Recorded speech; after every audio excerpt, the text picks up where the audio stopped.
And one of the great things about the human species is that we have this remarkable organ, the brain. La tête dans le cerveau. Biologie, cervelle, synapses, neurosciences, physique. The human brain really is the most unique gift of our species. Avec Christophe Rodeau.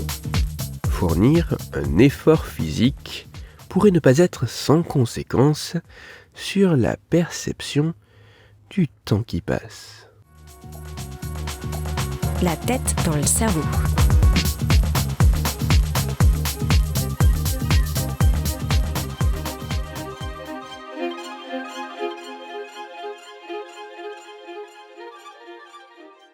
Il vous est sûrement déjà arrivé de trouver que le temps semblait s'écouler particulièrement lentement, voire même bien trop lentement, ou tout à l'inverse, que les secondes s'égrenaient à un rythme effréné.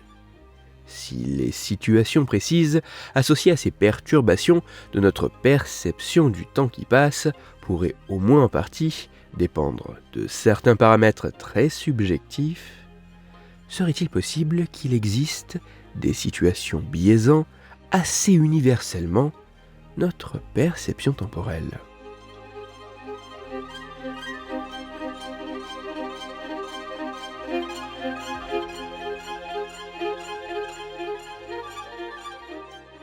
C'est pour tenter de répondre à cette question que des chercheuses et chercheurs britanniques et néerlandais ont collaboré le temps d'une étude dont les résultats ont été publiés en avril 2024.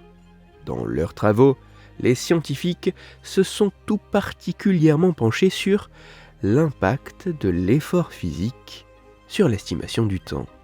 Pour ce faire, les chercheuses et chercheurs ont fait pédaler plus d'une trentaine de volontaires sur un vélo d'appartement.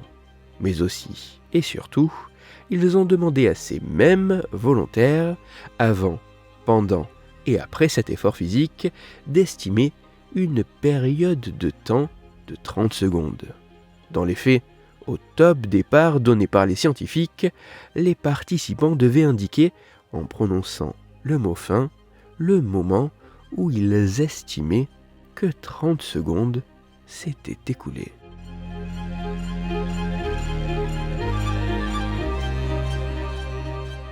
En comparant les intervalles de temps écoulés estimés par les participants avec le temps chronométrique réel mesuré par les scientifiques, les résultats de cette étude mettent en évidence que durant la période d'exercice physique et uniquement pendant cette situation, les volontaires mettent fin, en moyenne, à ce qu'ils pensent être une durée de 30 secondes avant que 30 secondes se soient effectivement écoulées. Autrement dit, lorsque les individus pratiquent un effort physique, ils auraient tendance à significativement surestimer le temps qui passe, un peu comme si le temps s'écoulait plus lentement.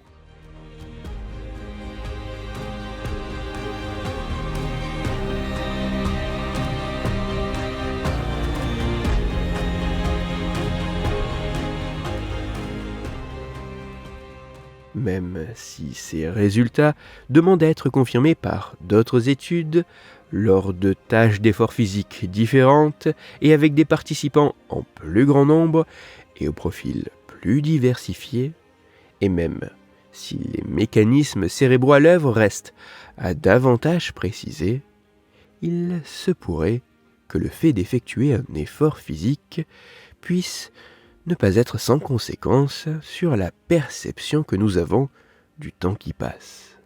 Une perception qui aurait tendance à nous donner l'impression que le temps est ralenti.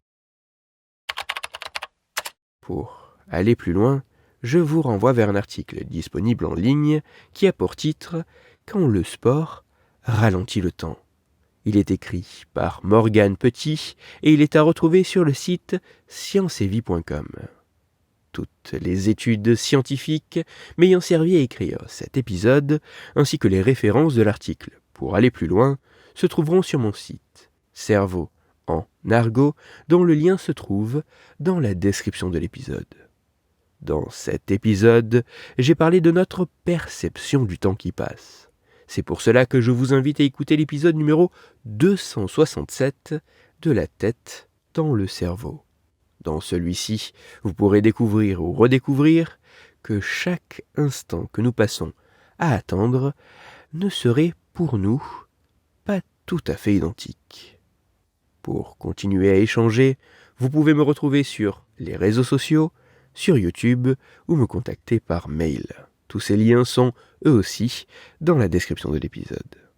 Si pour vous, ce podcast est gratuit et sans publicité, pour moi il représente, au total, plusieurs milliers d'heures de travail et me coûte quelques centaines d'euros chaque année.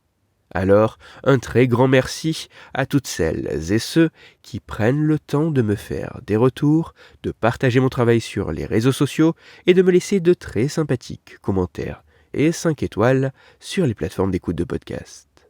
Pour me permettre de travailler dans de meilleures conditions, vous pouvez également me soutenir financièrement avec un don ponctuel ou mensuel sur la page KissKiss, banque du podcast. Christophe Rodeau. La tête dans le cerveau.